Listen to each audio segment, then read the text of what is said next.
Hola, queridos estudiantes, ¿cómo están? Buenos días con todos. Bienvenidos al curso de comunicación. Hoy estamos a 5 de octubre del año 2025. ¿Qué tal, chicos, chicas, jóvenes, señoritas? Buenos días. Esperando que estén bien, gozando de buena salud.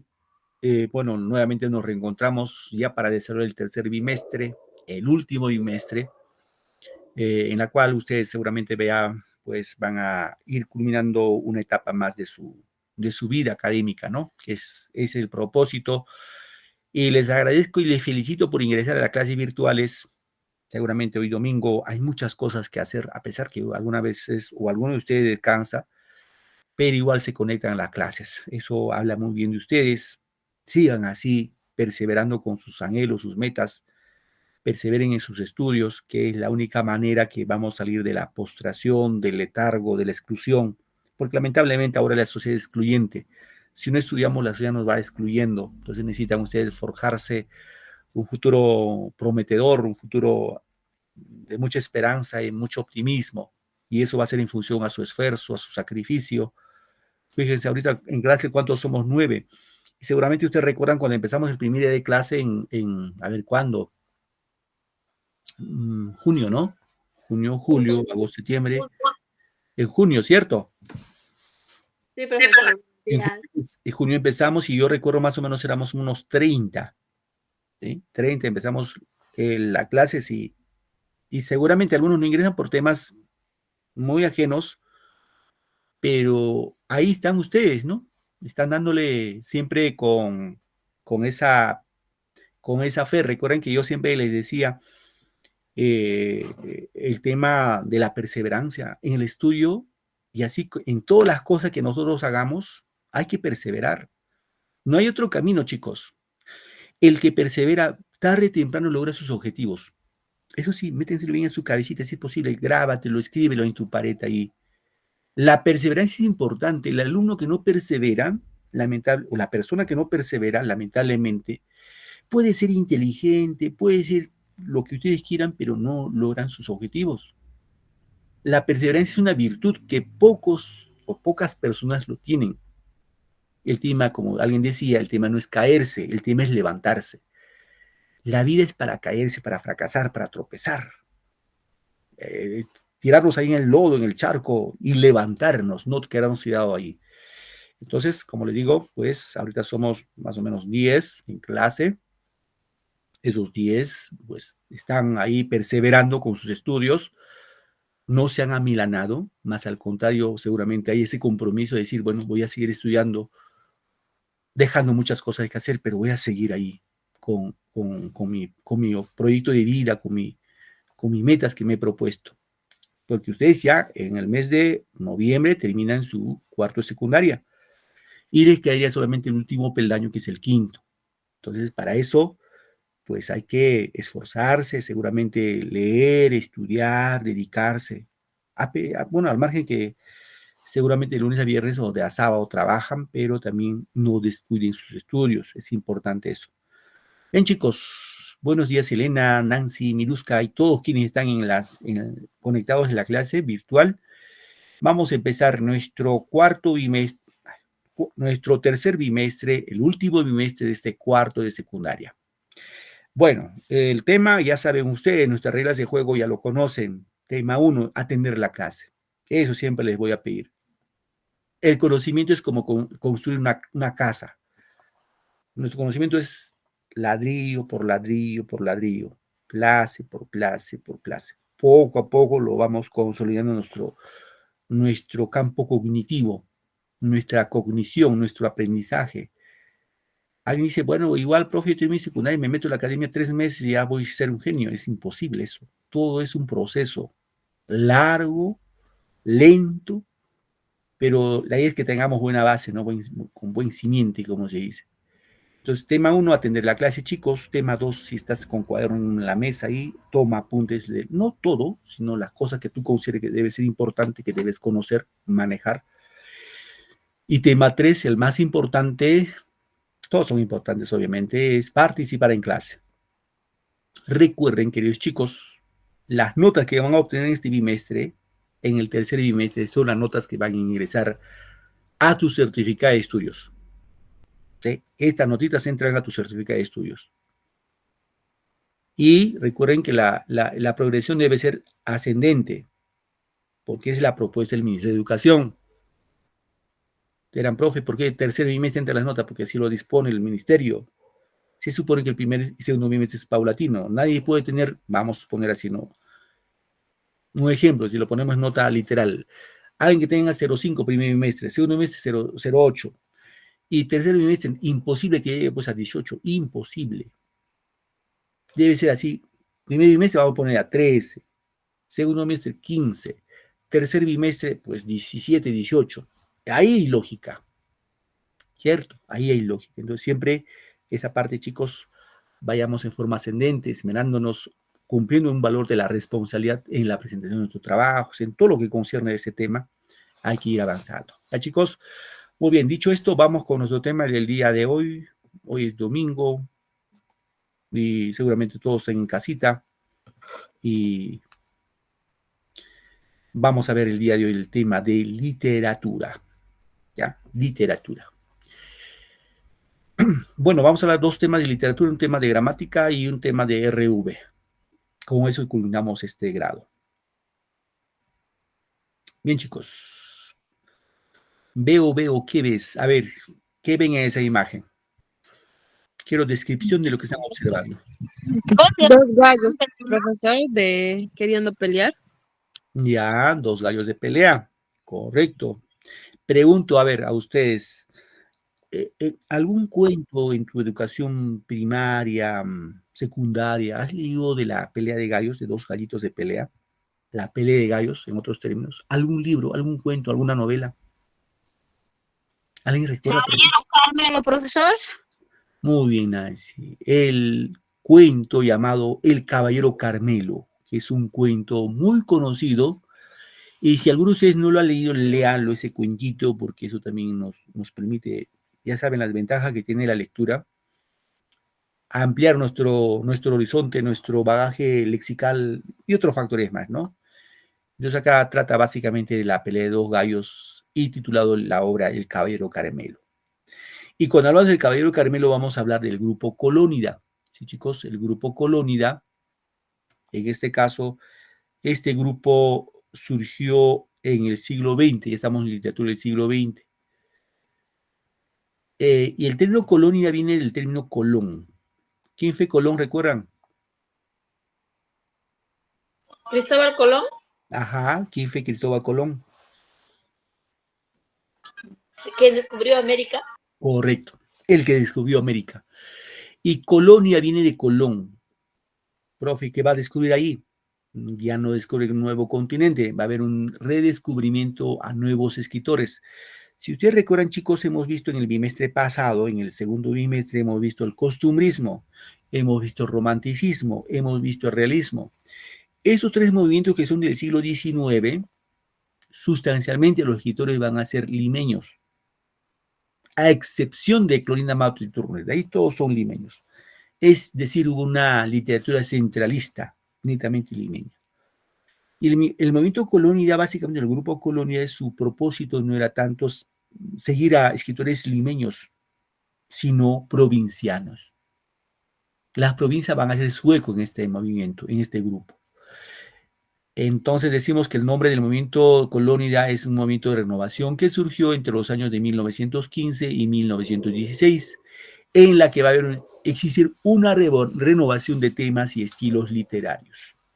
Ahora, tomó el nombre de la revista fundada por, en este caso, por el escritor Abraham Valdelomar. Abraham Valdelomar es el que le puso el nombre de Colónida. Ya, chicos, es el fundador del movimiento Colónida. Seguimos aquí en el contexto histórico-cultural. Podemos indicar en este caso de que el movimiento Colónida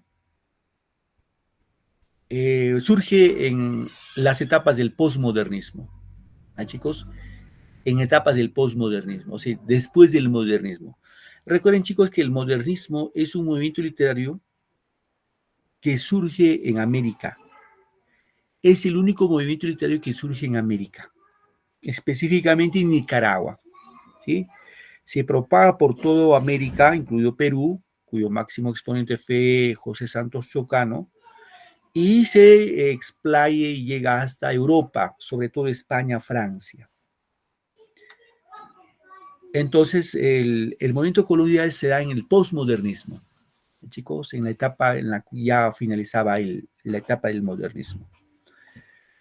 Entonces, podemos indicar que es una corriente hispanoamericana que se desarrolla a fin del siglo XX y es una reacción contra los románticos y los escritores realistas de Europa.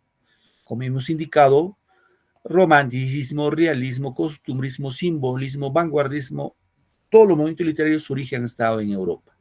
El único movimiento literario que surge en América, reitero, es el modernismo. Manéjalo siempre como parte de tu cultura general. Bien, ahora el movimiento Colonia como tal va a marcar fin al modernismo, ¿no? Colonia fue una revista, reitero, fundada por Abraham Vallelomar en 1916. Sus participantes dicen que eran irreverentes e innovadores. Cuando dice irreverentes, no seguían modelos ya establecidos, más al contrario, innovaban las letras desde su propia perspectiva. Bien, vamos a hablar entonces ahora de Abraham Vallelomar. ¿Sí? Nació en Ica, ojo, hay que tener en cuenta, Vallelomar es de Ica, en 1888 y fallece en Ayacucho en 1919. Le decían el conde de Lemos. A ver, muchachos, si nació en 1888 y muere en 1919, ¿cuántos años de vida tuvo Vallelomar? A ver, matemáticos, un poco aplicamos matemática. 21, profesor. Ya, Nancy dice 21. ¿Qué dicen? ¿Qué dice Diego, Elena, Eleodora, Katy, Mabel, Miluska, Valeria? Vamos, chicos, no me dejen en visto solamente ahí. Vamos participando.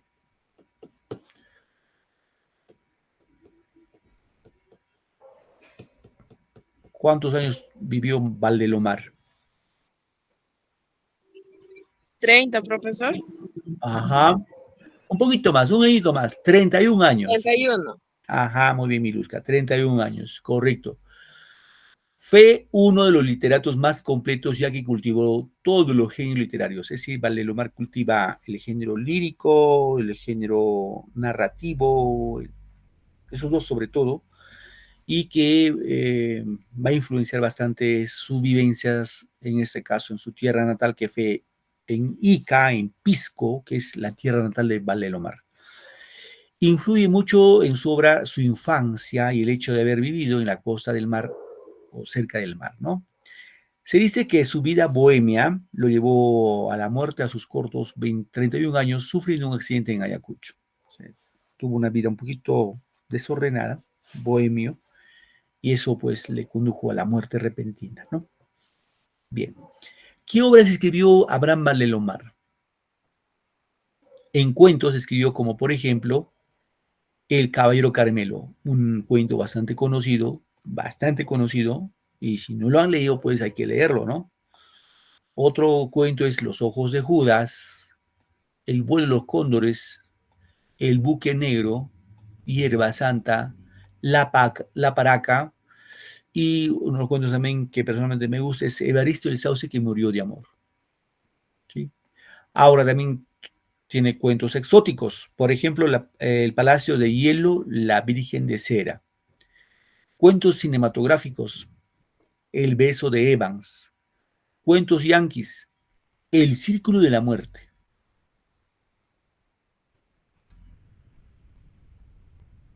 Bien, vamos un poco a detenernos a platicar acerca de El Caballero Carmelo. ¿Sí? El Caballero Carmelo, escrito por Abraham Vallelomar. Recuerden que el género que desarrolla ese escritor es el género narrativo, es una narración. Recuerden que el género narrativo tiene dos especies muy conocidas, uno que es la novela y otro que es el cuento.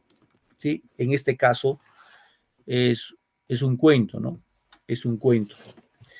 Es un cuento de tipo criollo, como se puede decir. El tema del cuento es el honor y la valentía del caballero Carmelo. El caballero Carmelo, reitero, es el gallo de pelea, ¿no? Los personajes, aparte del caballero Carmelo, tenemos a Legiseco, que era otro gallito, los papás del niño Abraham, porque Abraham es el personaje principal del cuento, sus hermanos de Abraham, Roberto, que es su hermano mayor, Anfiloquio, su hermanito, Rosa, su hermana, Jesús, Héctor, entre otros personajes más. ¿De qué trata esa historia? Sustancialmente esa historia trata sobre Roberto. ¿Quién era Roberto? El hermano mayor, ¿no? El hermano mayor de la familia, que regresa a Pisco, a su tierra natal, Pisco Ica, después de su viaje, y le trae a su papá, a su padre, como regalo, un hermoso gallo, al que le van a poner el nombre del caballero Carmelo, o el Carmelo simplemente. Bien, el Carmelo muy pronto se convirtió en un gallo de pelea, ¿sí? Siempre triunfante, de porte elegante, por lo que le apodaban el caballero. Bien, y estando viejo, el gallito, ¿no? El gallito Carmelo, y siendo acusado de no ser de raza, es sometido a un último duelo contra el ají seco, para lo cual es vuelto a entrenar nuevamente a costa de sus hermanitos, Roberto, que estaba preocupado por su gallo, ¿no? Bueno, en este caso, recuerdan ustedes, es la narración de un niño llamado Abraham. Este niño, pues, y sus hermanitos, que eran menores, no querían que nuevamente se pelee el caballero Carmelo. Pero su papá y su hermano, en este caso Roberto, pues no lo hacen caso a los niños y pues lo preparan y lo hacen enfrentar nuevamente al gallo. Bueno, recuerden que esta costumbre de la pelea de gallo pues no es netamente como algo sacado de los cabellos, ¿no? Es una tradición, una costumbre en muchas partes de nuestro país. Y como en este caso Abraham es el niño que va a evocar su recuerdo de su infancia, ¿no? ¿Qué más? El día del duelo, el Carmelo estaba preparado, pero Ajiseco era un gallo joven y fue el primero en dar un golpe casi letal, pero el Carmelo se reincorporó y mató al Ajiseco, al gallo contrincante, ¿no? Pero quedó gravemente herido. A los pocos días se dice que subió a su ventana, dio un aletazo, cantó y lamentablemente murió el caballero Carmelo. Como podemos notar, chicos, el cuento trae mucha nostalgia, mucha congoja, ¿no? Mucha tristeza. Y aquí podemos ver a manera de historieta, ¿no? Cuando dice, se supone que es el niño Abraham, el protagonista, el narrador de la historia, dice, miren, miren, es Roberto. Y Roberto llega, pues, madre, hermanitos, qué alegría de volver a verlos, y lo lleva, pues, de regalo un gallito, el Carmelo en este caso, ¿no? Bueno, acá vemos la segunda imagen, la pelea de gallo entre el caballero Carmelo y el eje seco. Y por último, ya después de la contienda, encontramos al caballero Carmelo, en la cual Abraham le da pues su agua, su comida, su medicina, y pues a poco tiempo fallece el gallito, ¿no? A manera de comentario, queridos estudiantes, aquí vamos a indicar lo siguiente. El relato es contado desde la perspectiva de un niño, el narrador de la historia. ¿Ya? ¿Qué más? El caballero Carmelo es un símbolo de la edad de oro infantil del narrador. ¿Por qué decimos que es un símbolo de oro, de la edad de oro infantil del narrador? En este caso, seguramente todos ustedes, queridos estudiantes, todos de alguna manera hemos tenido en nuestra infancia a una mascota a quien hemos querido demasiado. ¿Sí? Pues un gallo, un perro, un gato, un conejo, no lo sé. Y uno cuando vemos morir a una mascotita, pues uno sufre y llora. Y es la etapa más hermosa de nuestra vida, nuestra infancia. Es la etapa en la cual no estamos ni preocupados por el estudio, nada, nada. ¿Cierto? ¿Qué más? En este relato, Valdemar conjuga múltiples materiales narrativos, como la memoria, obviamente, porque va a recordar su infancia, ¿no? Ahí estamos la memoria. La narración, como lo va narrando las historias. La argumentación y, obviamente, la descripción, ¿no? ¿Qué más? La figura y hazaña del gallo logran una hermosa imagen plástica gracias al empleo de un lenguaje refinado y evocador. Recuerden, cuando decimos evocador es de evocar y evocar es recordar, sinónimo de recordar. El lado dramático del texto está organizado en base a la relación del destino del gallo de pelea y su familiaridad con la vida cotidiana del narrador. Ustedes saben muy bien, chicos, que una pelea de gallos, el que pierde es, lamentablemente, muere, ¿no? No es que los dos gallos van a vivir, siempre uno de ellos tiene que morir, como dice plantar el pico, ¿cierto? Bien.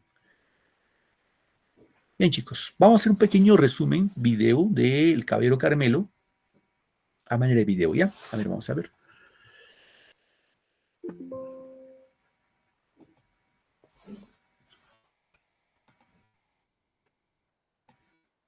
A ver. Voy a presentar el video del Caballero Carmelo un poquito para que puedan comprender y se les haga más sencillo la comprensión de este cuento.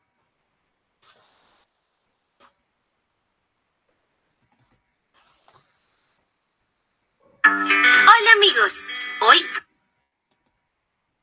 Bien, voy a presentarlo.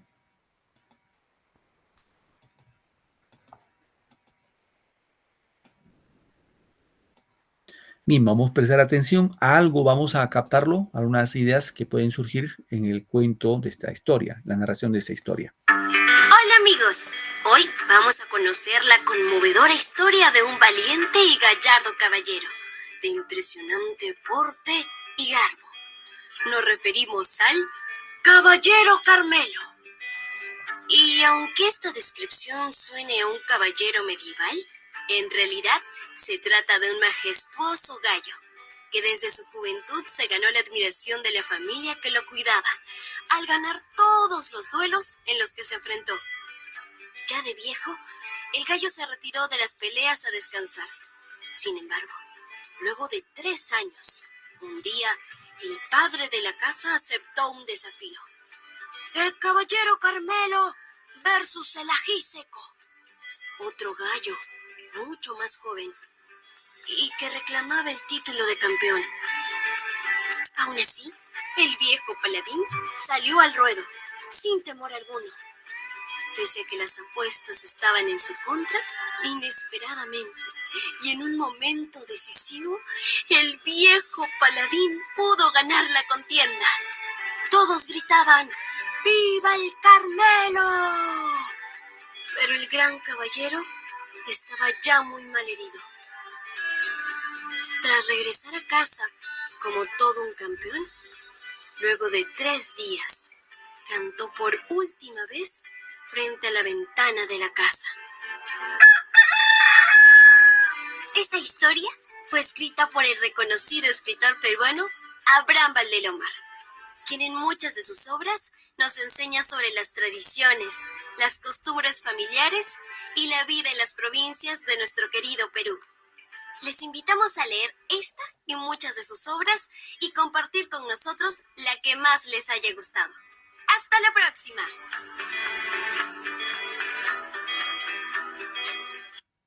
Bien, chicos, un poco cuando hablamos de Abraham Valdelomar hay que tener en cuenta que Valdelomar es uno de los mejores cuentistas de la literatura peruana. Sí, es uno de los mejores cuentistas, es indudable, ¿no? Si alguien te habla de cuentos, pues Valdelomar. Por ahí también Julio Ramón Ribeiro, últimamente Oscar Colchado Lucio, Lancashino. Son los mejores que tenemos en cuento, ¿sí? Entonces, yo les sugiero, recomiendo que leer pues, los cuentos de Valdelomar, los cuentos de Julio Ramón Ribeiro y también de Oscar Colchado Lucio, y por ahí nos puede pues, gustar la lectura y la literatura, porque hay temas interesantes. Chicos, a ver, hay otra historia, pero sí me van a prestar atención porque se le voy a tomar un examen oral, como se dice. Hay una historia muy interesante que en este caso el nombre de la historia del cuento se llama Evaristo, el sauce que murió de amor. ¿Ya? A ver un momentito, por favor, presentarlo.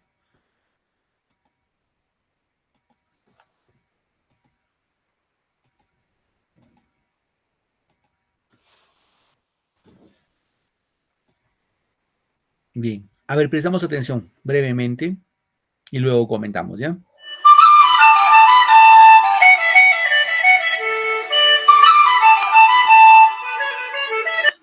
Había una vez, en una parcela de las afueras de un pueblo, un solitario sauce que se llamaba Evaristo con H.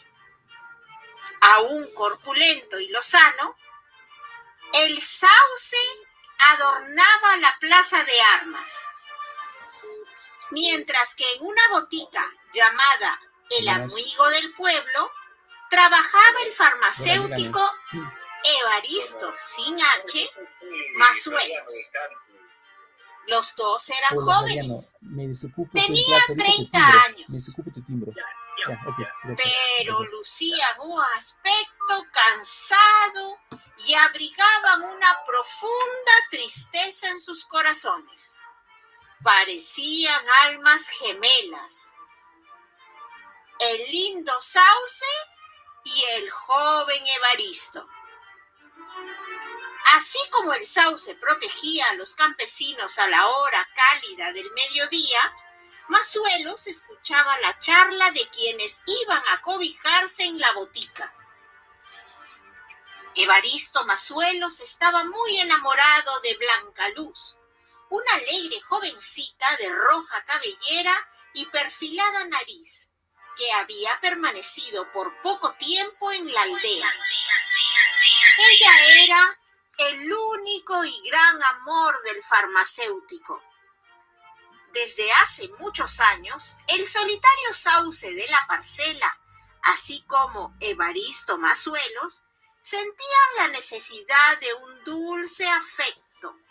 Las caricias del viento y las aves que se posaban en sus ramitas florecidas hacían temblar su espíritu y su cuerpo.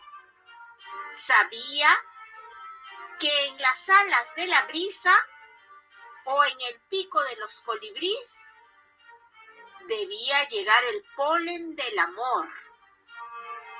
Mas los sauces que el destino le deparaba seguramente estaban lejos, porque pasó la primavera y el beso del anhelado polen jamás llegó hasta él. El árbol entonces empezó a marchitarse y agonizar de amor y de soledad lentamente, del mismo modo que el joven y achacoso farmacéutico, quien esperaba volver a ver a Blanca Luz, marchitaba también. De esa manera los dos envejecieron. Como todas las tardes, por instinto, Evaristo iba al lejano lugar en el que el triste sauce adelgazaba. Se sentaba bajo sus ramas y ahí veía llegar la noche. El arbolito amigo, presintiendo quizá la tragedia de esta solitaria vida paralela, dejaba caer cariñosamente sus hojas sobre el cansado y encorvado cuerpo del farmacéutico. Pero un día, Evaristo, acostumbrado a la compañía de Masuelos, lo esperó y esperó en vano. El farmacéutico nunca apareció, pues había fallecido.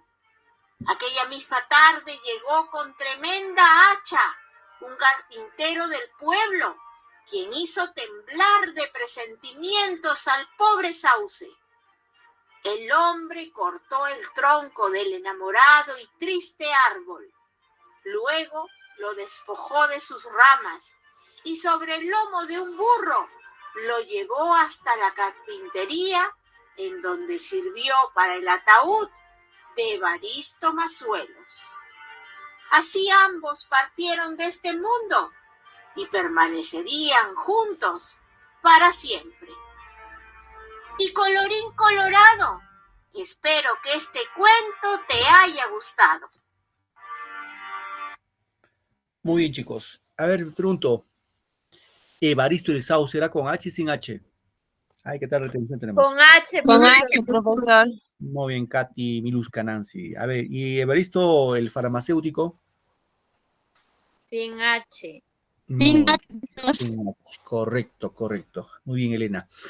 A ver, pregunto, ¿cómo se llamaba el amor platónico de Evaristo el farmacéutico? De esa chica que nunca... Blanca, profesor. Blanca. Luz. Blanca Luz, claro, era Blanca Luz, la mujer que nunca logró concretizar, así se quedó solterón y el sauce también se quedó solito, no pudo tener, digamos, pues reproducirse porque nunca llegó el polen del amor. Ambos envejecieron y ambos juntitos partieron de este mundo, ¿no? Una interesante narración y por ese lado pues siempre hay que procurar siempre la lectura, ¿no? Que nos va a abrir muchos campos. A ver, hay otra historia. Yo pienso que este cuento lo han leído. No creo que me digan, prof, yo no he leído. Es el cuento titulado El vuelo de los cóndores. ¿Han leído ese cuento, chicos? No, profesor, yo. ¿Quién leyó, me dice? ¿Quién ha leído? Disculpen. No he leído, profesor. Ya. Y la historia de un circo que llega, en este caso. A ver, vamos a ver brevemente porque también es bonito esta historia.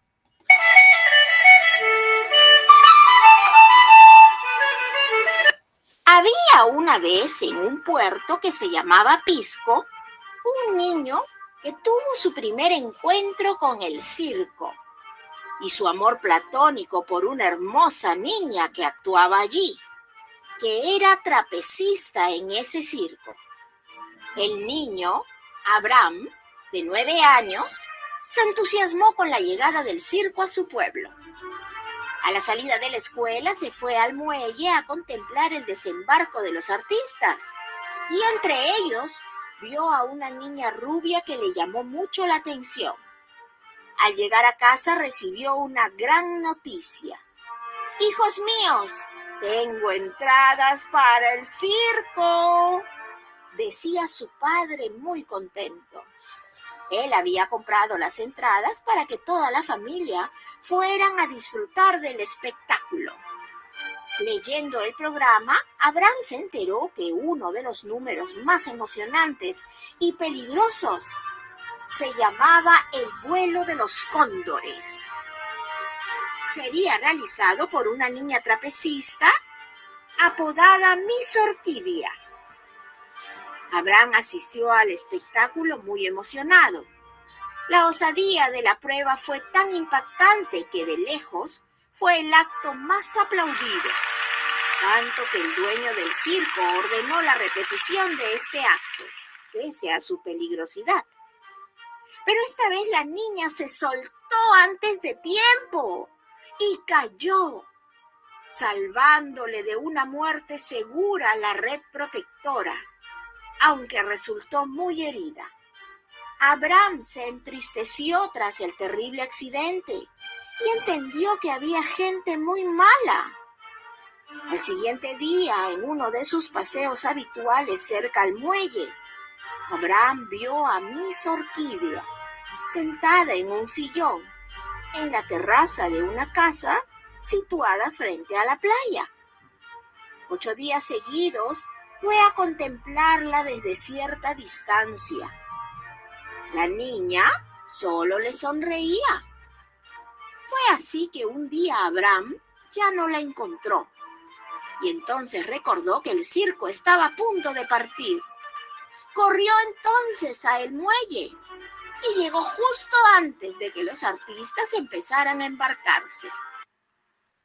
Aprovecha en suscribirte antes de que se te olvide y activa la campanita para recibir todas las novedades.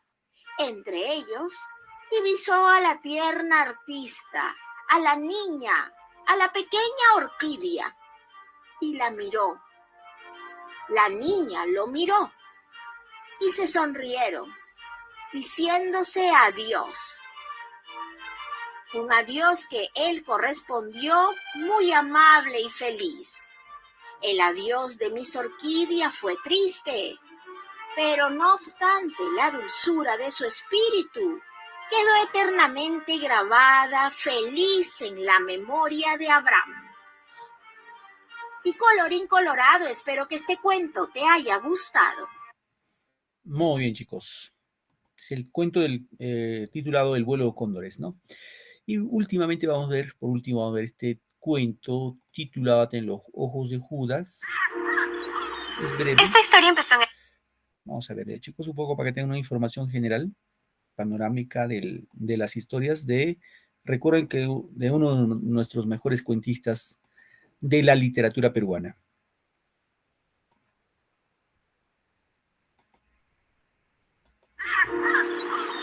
Esta historia empezó en el puerto de Pisco. El narrador tenía 9 años y todo en el puerto le parecía bello y memorable. El continuo ir y venir de las olas, la perenne visión del horizonte, los barcos sin origen y sin rumbo, las neblinas matinales, la caída del sol. A veces, al despertar, antes del beso de su madre, el niño se ponía a ver el mar desde su ventana. Y cuando iba o regresaba de la escuela, caminaba por la ribera recogiendo lo que sea que la marea trajera. Conchitas, piedras, plumas. En las tardes, solía ir a la orilla a ver el atardecer. Esperaba junto con su madre y su hermana que su padre saliera a trabajar de la aduana, donde recibía barcos. Una tarde, mientras miraban el sol caer, su madre vio un punto lejano en el límite del mar y el niño supo, por la tristeza que caracterizaba a su madre, que esa tarde regresarían a casa sin el padre.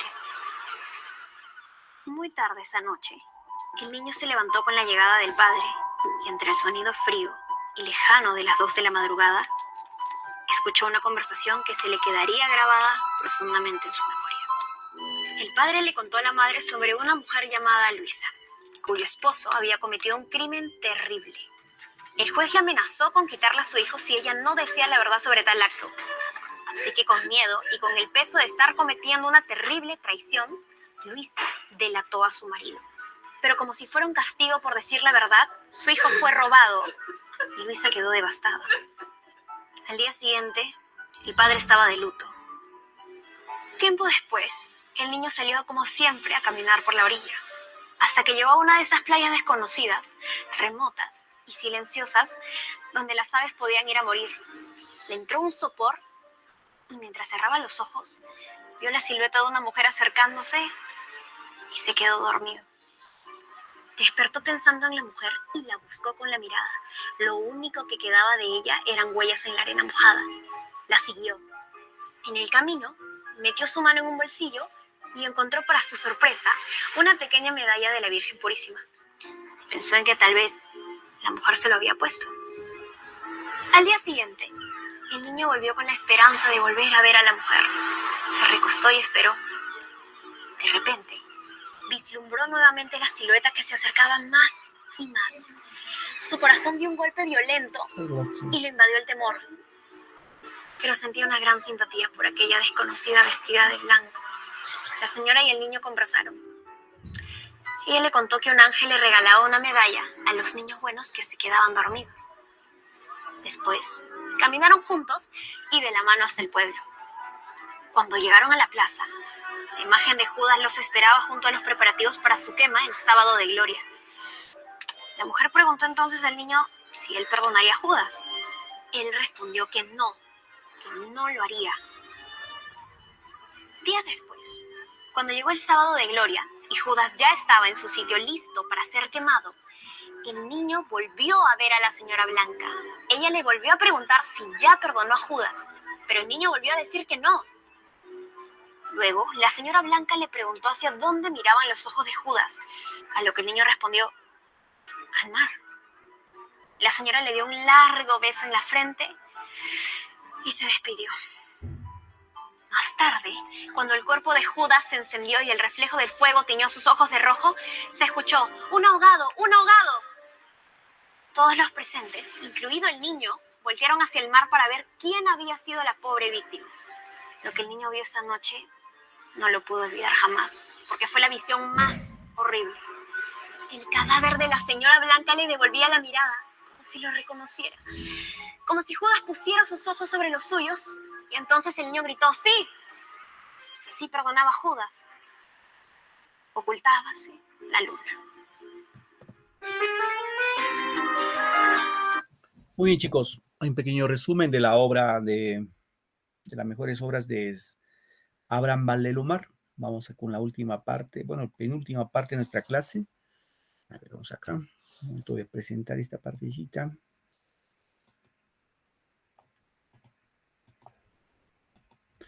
Habíamos indicado que Valdemar no solamente escribió cuentos, novelas, sino también escribió poesías, ¿no?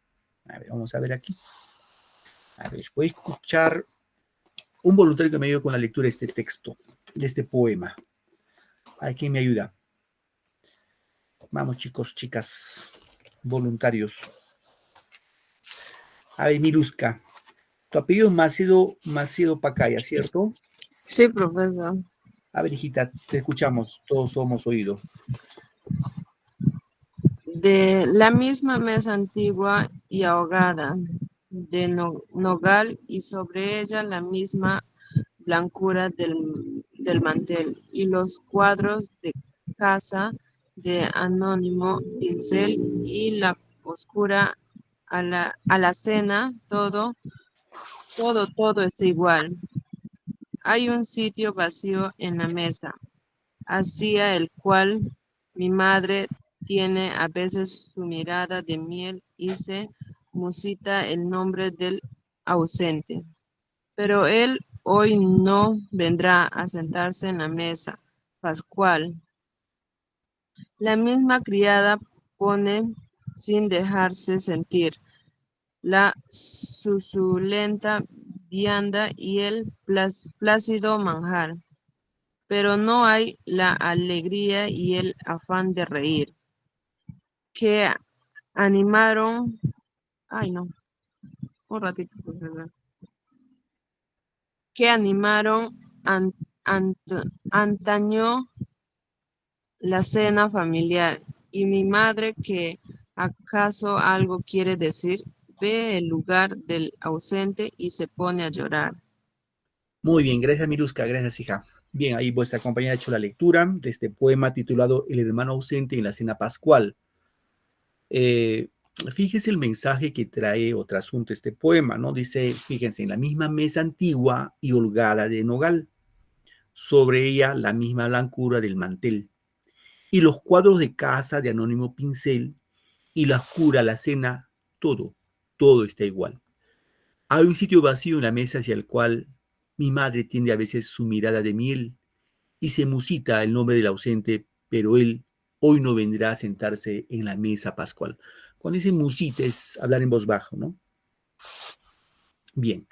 La misma criada pone, sin dejarse sentir, la suculenta vianda y el plácido manjar, pero no hay la alegría y el afán de reír que animaran antaño la cena familiar. Y mi madre, que acaso algo quiere decir, ve el lugar del ausente y se pone a llorar. Como pueden ver, chicos, tanto en los cuentos, en todos los cuentos que hemos leído, los finales de los cuentos son tristes, son melancólicos, son de tristeza, ¿no? Igual los poemas. Ahora, lo interesante acá, Valdemar desarrolla la técnica de la versificación clásica.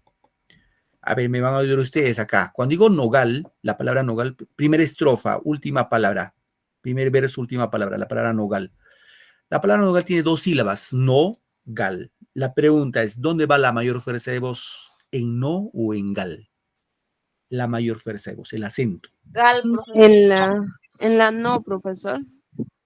Si La fuera en- gal, profesor. Ajá. Si fuera en no, diría nogal. Si fuera en gal, nogal. Entonces el acento va en gal, ¿no? Bien. Mantel, ¿dónde va el acento? ¿En man o en tel? En tel, profesor. Claro, mantel, correcto. Pincel, ¿dónde va el acento? ¿En pin o en cel? En cel, profesor. Ya. Igual, ¿en i o en igual? Igual. Igual, profesor. Claro, igual, no va a ser igual, ¿no? Sino igual. Ahora, observe la terminación. El primer verso termina en al, terminación ala. El cuarto verso, terminación al. Al. Eso lo podemos poner así, a. Y esto a. El segundo verso, terminación el. Tercer verso también el. El, termina en el. Ahí encontramos qué cosa rima. Este es B. Entonces, A con A, B con B. Encontramos rima abrazada. Entonces, la rima lo desarrolla el autor. Ahora, métrica también tiene métrica. ¿Tiene ritmo? Tiene ritmo. ¿Por qué, profesor? ¿Ritmo dónde se ve? nogal, mantel, pincel, igual, cual, miel, el pascual, sentir, manjar, reír, todas las últimas, familiar, decir, llorar, todos los versos de la última palabrita terminan en palabras agudas. Todas son agudas. E encontramos, en este caso, el ritmo. ¿Correcto, chicos? Muy bien. A ver, vamos con este poema titulado Tristitia. ¿Quién me ayuda con esta lectura? A ver, un voluntario y una voluntaria. Vamos, chicos, no tengan temor de leer. ¿Alguien que quiere leer? ¿Nadie se anima? Yo, profesor. A ver, Katy. A ver, te escuchamos, hija. Tu apellido es Koser Huamán, ¿no? Sí, profesor. Gracias, hija. A ver, adelante. Mi infancia que fue dulce, serena, triste y sola, se deslizó en la paz de una aldea lejana, entre el manso rumor con que muere una ola y el tañer doloroso de una vieja campana. Dábame el mar la nota de su melancolía, el cielo la serena quietud de su belleza, los besos de mi madre una dulce alegría y la muerte del sol una vaga tristeza. En la mañana azul, al despertar, sentía el canto de las olas como una melodía y luego el soplo denso, perfumado del mar. Y lo que él me dijera aún en mi alma persiste, mi padre era callado y mi madre era triste, y la alegría nadie me la supo enseñar. Muy bien, gracias, hija. Gracias, Katy. Bien, ahí el poema Tristitia igual tiene esa temática, ¿no? Cuando dice mi infancia que fue dulce, serena, triste y sola.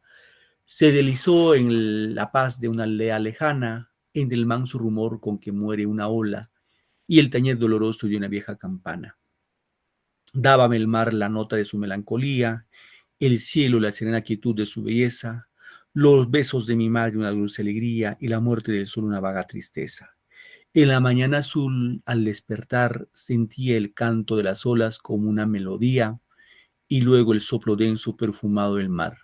Lo que él me dijera aún en mi alma persiste, mi padre era callado y mi madre era triste y la alegría nadie me la supo enseñar.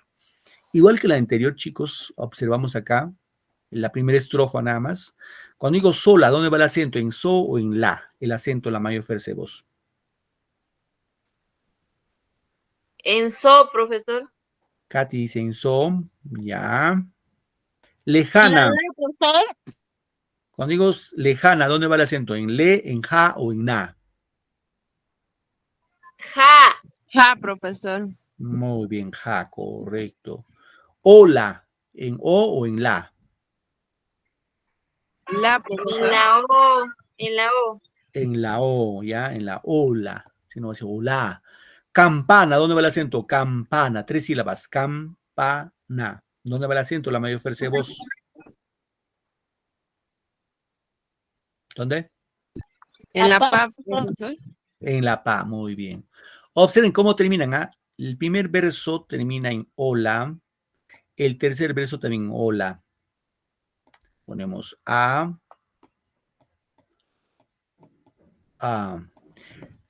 Segundo verso, Ana. Cuarto verso, Ana. ¿Cómo terminan? Esto lo ponemos B. Y esto B. Y cruzamos, sería así, A con A, B con B. Y aquí encontramos lo que se llama rima cruzada. Chicos, rima cruzada. ¿Correcto? Muy bien, ahora sí vamos con la última parte. Ya, chicos, la última parte de nuestra sesión del día de hoy. A ver, ronda de preguntas.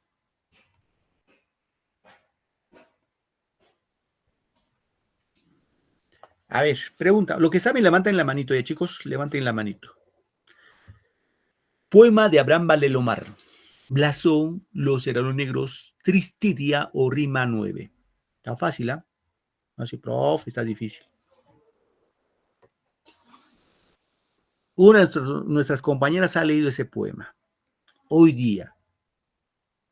A ver, quiero saber cuán atentos están a la clase.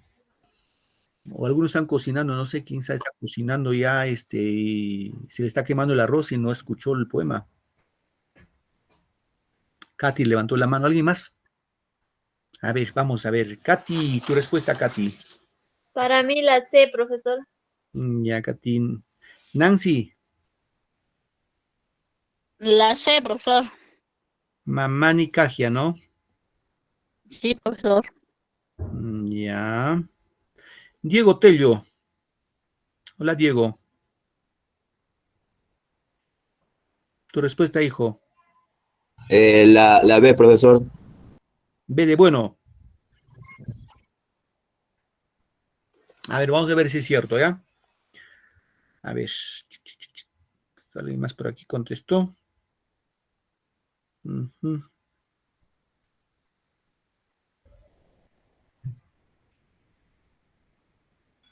Bien. Vamos viendo por descarte. Blasón es el poema de, en este caso, de don José Santos Chocano.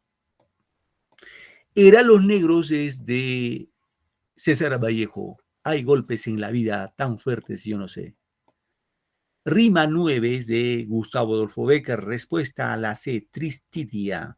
Profe, no hemos estudiado. Aquí está. Lo que vuestra compañera había leído. Tristidia. ¿Sí? Muy bien. Pregunta 2. Nombre de la revista de Abraham Valelomar. Ojo, ¿qué nombre le puso Abraham Valelomar al nombre de la revista? A ver.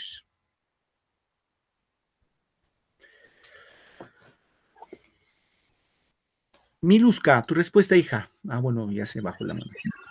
Colonia, profesor. Ya, Katy. La C, profesor. Ya, Nancy. La C, profesor. Colonia. Uh-huh. Miluska ya está, ¿no? Mabel. Mabel, tu respuesta, Mabel. La C, profesor. Gracias. La respuesta, ojo, la respuesta es colónida, colónida. No se olviden, colónida, la respuesta de la revista que fundó don Abraham Valelomar. Esta es la última pregunta. Dice, ¿dónde se desarrollan los hechos del cuento, en este caso, El Caballero Carmelo? La A, San Andrés Pisco, B, Guaralima, C, en Trujillo, y la D, no se menciona el cuento. A ver, van levantando la manito.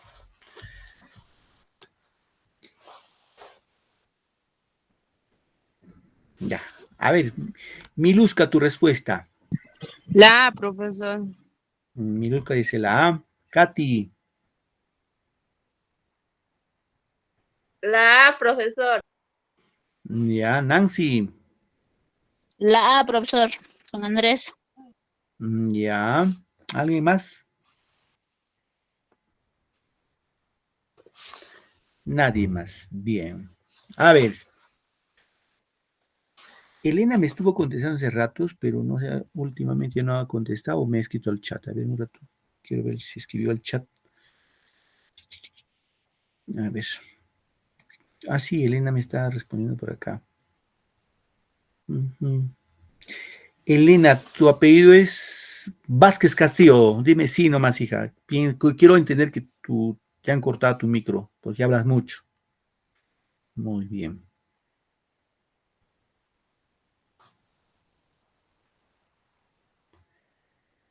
Elena, muy bien. Elena es, ¿no? Tu apellido, digo, Vázquez Castillo Elena es tu dato, ¿no? Que otra vez entran con cuenta del primo, del novio, de la novia, etcétera. Entonces, correcto. Muy bien, chicos. Respuesta en esta pregunta. A ver, vamos acá. Repito, por favor. Voy a activar esto. La respuesta es la alternativa A, San Andrés Pisco. ¿Sí? Es la respuesta. ¿Correcto, chicos? Muy bien. Entonces, para finalizar nuestra sesión del día de hoy, siempre recordarles, queridos estudiantes, hay que ir sumando, esforzándonos. Seguramente hay muchas cosas que hacer, pero igual hay que cuidar nuestras notitas. Su atención es importante porque de ahí vamos aprendiendo. ¿Sí, chicos? Entonces, Bueno, desearles un bonito domingo, una bonita semana, que les vaya súper, súper esta semana que está, bueno, va a empezar y que este octubre sea pues bonito, ¿no? Para todos. Que tengan un bonito día, chicos, buenos días y felicidades a todos. Chao, profesor. Hasta la Una siguiente bonita clase. tarde, profesor. Hasta luego, chicos, cuídense, felicidades a todos.